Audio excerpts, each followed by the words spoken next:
Aujourd'hui, on plonge dans une autre fable de Jean de La Fontaine qui oppose deux forces de la nature, le chêne et le roseau. D'un côté, t'as le chêne, super fort et hyper fier de sa stature, et de l'autre, le roseau, tout petit, tout souple, mais pas si fragile qu'il en a l'air. Alors, qu'est-ce qui est vraiment mieux dans la vie? Être costaud et rigide ou savoir plier pour ne pas casser? Allez, c'est parti pour cette fable pleine de sagesse. Le chêne un jour dit au roseau: « Vous avez bien sujet d'accuser la nature. Un roitelet pour vous est un pesant fardeau. Le moindre vent qui d'aventure fait rider la face de l'eau vous oblige à baisser la tête. Cependant que mon front, au Caucase pareil, non content d'arrêter les rayons du soleil, brave l'effort de la tempête. Tout vous est aquilon, tout me semble zéphyr. Encore si vous naissiez à l'abri du feuillage dont je couvre le voisinage, vous n'auriez pas tant à souffrir, je vous défendrais de l'orage, mais vous naissez le plus souvent sur les humides bords des royaumes du vent. La nature envers vous me semble bien injuste. Votre compassion, lui répondit l'arbuste, part d'un bon naturel. Mais quittez ce souci. Les vents me sont moins qu'à vous redoutables. Je plie et ne rompe pas. Vous avez jusqu'ici contre leurs coups épouvantables résisté sans courber le dos, mais attendons la fin. Comme il disait ces mots, du bout de l'horizon accourt avec furie le plus terrible des enfants que le Nord eût porté jusque-là dans ses flancs. L'arbre tient bon, le roseau plie, le vent redouble ses efforts, et fait si bien qu'il déracine celui de qui la tête au ciel était voisine, et dont les pieds touchèrent à l'empire des morts. Alors là, imagine la scène. D'un côté, t'as le chêne, genre le bodybuilder de la forêt, tout fier, bien planté avec ses grosses racines. Et là, il se moque du roseau qui, lui, est tout mince et qui tremble au moindre coup de vent.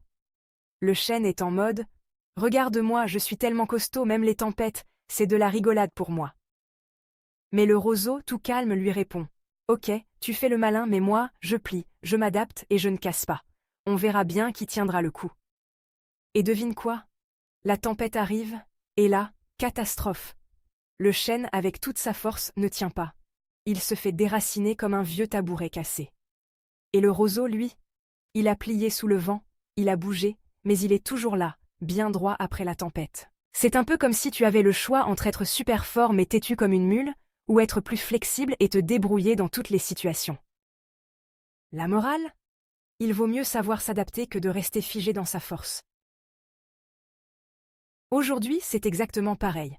Imagine que tu es face à un problème, genre un examen super compliqué ou une grosse dispute avec un pote. Si tu restes bloqué dans ton idée, comme le chêne, tu risques de te faire déraciner par le stress ou la colère. Mais si tu es comme le roseau, tu prends du recul, tu plies un peu, tu t'adaptes, et à la fin, tu t'en sors. C'est aussi un peu comme quand tu as des gens ultra rigides dans ta vie, ceux qui refusent de changer d'avis ou d'approche et qui finissent par craquer quand ça ne se passe pas comme prévu.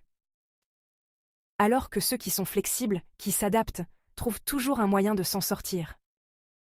C'est la grande leçon de cette fable. Dans un monde en perpétuel changement, il vaut mieux être souple que fort.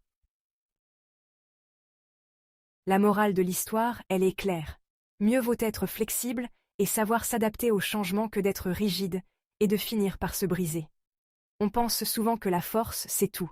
Mais en fait, ceux qui savent plier et s'adapter, comme le roseau, sont les vrais gagnants. Alors, dans la vie, essaie de ne pas être comme le chêne, tout fort, mais trop têtu, et sois comme le roseau, prêt à t'adapter et à aller de l'avant, même quand ça souffle fort. Voilà les amis, c'était le chêne et le roseau, une fable qui nous rappelle que parfois, ce n'est pas la force qui l'emporte, mais la capacité à s'adapter. J'espère que ça t'a fait réfléchir, et surtout que ça t'a donné une petite dose d'inspiration pour rester souple dans les moments difficiles. Si cette vidéo t'a plu, n'oublie pas de liker, commenter et t'abonner pour ne pas rater les prochaines fables. À très vite pour une nouvelle aventure avec La Fontaine, et avec moi Julia. Allez, pliez mais ne cassez pas.